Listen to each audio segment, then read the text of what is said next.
यह सिर्फ पटरियों पर दौड़ती एक रेल नहीं, बल्कि यह पहाड़ों के दिल में गूंजती उम्मीद की आवाज है। यह पूर्वोत्तर भारत की उस राजधानी की कहानी है जो अब देश के विभिन्न हिस्सों से सीधे जुड़ चुकी है। नाम है आइजोल। भैरबी सारंग रेल परियोजना के माध्यम से मिजोरम की राजधानी को पहली बार ऐतिहासिक रेल संपर्क मिला है। 51.38 किलोमीटर लंबी यह ब्रॉड गेज रेल लाइन सिर्फ एक ट्रैक नहीं, बल्कि साहस, तकनीक और अटूट संकल्प से तैयार की गई एक परिवर्तनकारी राह है, जो सुरंगों से गुजरती हुई, पहाड़ों को चीरती हुई, लोगों के सपनों को नई मंजिल दे रही है। मिजोरम की राजधानी पहली बार भारतीय रेल नेटवर्क से जुड़ने वाली है, क्योंकि लगभग 51.38 किलोमीटर लंबी Bhairabi Sairang broad gauge rail line का काम पूरा हो चुका है और यह पूर्वोत्तर राज्य के लिए एक बड़ी उपलब्धि है और इससे क्षेत्रीय कनेक्टिविटी को बढ़ावा मिलेगा। क्योंकि इस क्षेत्र में मानसून का मौसम काफी लंबा होता है और भूस्खलन की समस्या भी बनी रहती है, लेकिन तमाम चुनौतियों और मुश्किलों के बाद जो है भारतीय रेल ने यह चमत्कार कर दिखाया है। भैरबी से सारंग तक फैली यह रेल लाइन सिर्फ एक परिवहन मार्ग नहीं, बल्कि पूर्वोत्तर में परिवर्तन की आहट है। यह ऐतिहासिक परियोजना 4 मुख्य सेक्शन में पूरी हुई है। भैरबी से हरतकी, हरतकी से कानपुई, कानपुई से मोलखांग और मोलखांग से सारंग। इस पूरे रेल मार्ग पर कुल 55 बड़े और 88 छोटे पुलों का निर्माण हुआ है। वहीं लगभग 15.8 किलोमीटर से ज्यादा की लंबाई 45 सुरंगों से होकर गुजरती है। इस परियोजना का सबसे अनोखा निर्माण रहा पुल संख्या 144, जिसका पियर P4 114 मीटर ऊंचा है, जो कुतुब मीनार से भी 42 मीटर ज्यादा ऊंचाई पर है। यह संरचना पहाड़ों के बीच भारत की इंजीनियरिंग कौशल और आत्मविश्वास का प्रतीक बन चुकी है। ये भैरबी सारंग प्रोजेक्ट एक कैपिटल कनेक्टिविटी प्रोजेक्ट है, जो कि हमारी मिजोरम स्टेट है आइजोल, उसको कनेक्ट करेगा इंडियन रेलवे नेटवर्क से। ये पूरे का पूरा प्रोजेक्ट का जो अलाइनमेंट है 51.38 किलोमीटर, ये हिली टेरन है, मतलब कि ये पूरा हिल्स के बीच थ्रू ये पास होता है। टोटल 153 नंबर ऑफ ब्रिजेस हैं, जिसमें से हमारे 88 माइनर ब्रिजेस हैं, 10 हमारे ROB RUBs हैं और 55 मेजर ब्रिजेस हैं। ये जो 55 मेजर ब्रिजेस है, उसमें 6 हमारे ब्रिजेस ऐसे हैं कि जिनकी जो ऊंचाई है वो 70 मीटर से ज़्यादा बनती है। हमारा जो ब्रिज जिसके ऊपर हम लोग अभी खड़े हैं, ब्रिज नंबर 144, ये इस प्रोजेक्ट का हाईएस्ट ब्रिज है। इसकी जो पूरी हाइट 114 मीटर बनती है, यानी कि जो टॉलेस्ट पियर है उसकी हाइट 101 मीटर है। उसके नीचे 13 मीटर का एडिशनल स्ट्रक्चर बना हुआ है, जिससे कि पूरे ब्रिज की हाइट 114 मीटर की हो जाती है।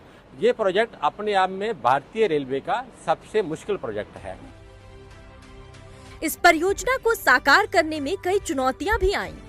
दुर्गम पहाड़ी इलाकों में निर्माण कार्य करना, अत्यधिक वर्षा और भूस्खलन जैसी प्राकृतिक बाधाओं से जूझना, स्थानीय भौगोलिक स्थितियों के अनुरूप तकनीकी समाधान विकसित करना, ये सब आसान नहीं था।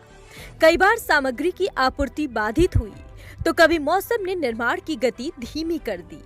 लेकिन इंजीनियरों, कामगारों और स्थानीय प्रशासन की सतत मेहनत और दृढ़ संकल्प ने हर बाधा को पार कर इस सपने को साकार किया है। जी, ये जो प्रोजेक्ट है भैरबी से सारंग, ये एक बहुत महत्वपूर्ण प्रोजेक्ट है, क्योंकि पहली बार भारत की आज़ादी के बाद मिजोरम का जो कैपिटल है आइजोल, वो अब भारतीय रेलवे की नेटवर्क से जुड़ने जा रही है। ये एक हिली टेरेन है और यहाँ पे कनेक्टिविटी के मुश्किलें हैं, तो यहाँ बाई रोड आने में भी बहुत समय लग जाती है और इस कारण से यहाँ के लोगों का कनेक्टिविटी का समस्या रहा है, चाहे वो स्टूडेंट्स हो, चाहे बिजनेसमैन हो। इन सभी के लिए ये रेलवे लाइन जो है ये एक वरदान की तरह साबित होगी और यहाँ के लोग अब देश भर से जुड़ पाएंगे इस रेलवे नेटवर्क के थ्रू। हम 3 घंटे में पहुँच पाएंगे सिलचर से लेके आइजोल तक। और अगर गुवाहाटी से बात करें तो गुवाहाटी से पहले 18 घंटे लगते थे, अब 12 घंटे में हम लोग पहुँच पाएंगे। साथ ही साथ बहुत सुविधाजनक भी हो जाएगा। 1 मई 2025 इतिहास का वह दिन जब सारंग तक पहली बार ट्रायल रन पूरा हुआ। एक नई सुबह, एक नई दिशा, जिसके बाद पूर्वोत्तर की चौथी राजधानी रेल मानचित्र पर दर्ज हो चुकी थी। इससे पहले असम की राजधानी गुवाहाटी, अरुणाचल प्रदेश की ईटानगर और त्रिपुरा की अगरतला को ही यह सुविधा प्राप्त थी। लेकिन अब आइजोल का नाम भी इस गौरवशाली सूची में शामिल हो गया है।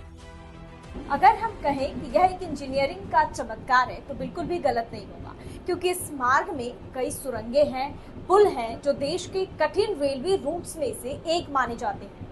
आइजोल तक रेल पहुंचने से न सिर्फ ट्रेनों का सफर आसान होगा, बल्कि यह दिलों को और सपनों को भी जोड़ने का काम करेगा। हमारा यहाँ के लोग के लिए अच्छा रहेगा, क्योंकि देखिए बाय रोड यहाँ से बाहर जाना बहुत मुश्किल होता है, तो हमारा बहुत मुश्किल हो जाता है यहाँ पे माल वाल आने के लिए। हर साल बारिश के मौसम में हमें बहुत दिक्कत हो जाता है, पेट्रोल नहीं आ पाता है, सामान नहीं आ पाता है बाहर से। तो जब से रेलवे यहाँ पे शुरू होगा तो माल वाल भी एकदम आसानी से आ जाएगा हमारे यहाँ। बाकी स्टेटों से लोग आएंगे आसानी से, जिसको गाड़ी में ट्रेवल्स करने में दिक्कत आता है, क्योंकि पहाड़ी इलाका है, उसमें मोर ज़्यादा है, उसमें किसी के लिए दिक्कत आता है, वोमिटिंग ज़्यादा हो जाते हैं, है ना। इसलिए अभी ट्रेन में आराम से बैठ के अभी हम बैठे हैं, ऐसे कम समय में हम जल्दी पहुंच जाएंगे भैरवी। इस ऐतिहासिक रेल संपर्क से कई महत्वपूर्ण फायदे जुड़े हैं। अब मिजोरम के कृषि और हस्तशिल्प उत्पाद देश के नए बाजारों तक तेजी से पहुंच सकेंगे। रेल यात्रा का समय घटेगा, माल ढुलाई आसान और तेज होगी। इससे न केवल व्यापार में वृद्धि होगी, बल्कि मिजोरम के छोटे उद्योगों को भी पंख लगेंगे, पर्यटन को भी नए आयाम मिलेंगे। आइजोल और इसके आसपास की प्राकृतिक सुंदरता अब रेल मार्ग से और अधिक सुलभ हो जाएगी। भैरवी से सारंग तक की यह रेल लाइन सिर्फ पटरियों का जोड़ नहीं, बल्कि दिलों का जुड़ाव है। जहां रेल पहुंचती है, वहां विकास अपने आप दस्तक देता है, और यह परियोजना उसी सच्चाई की एक जीवंत मिसाल है।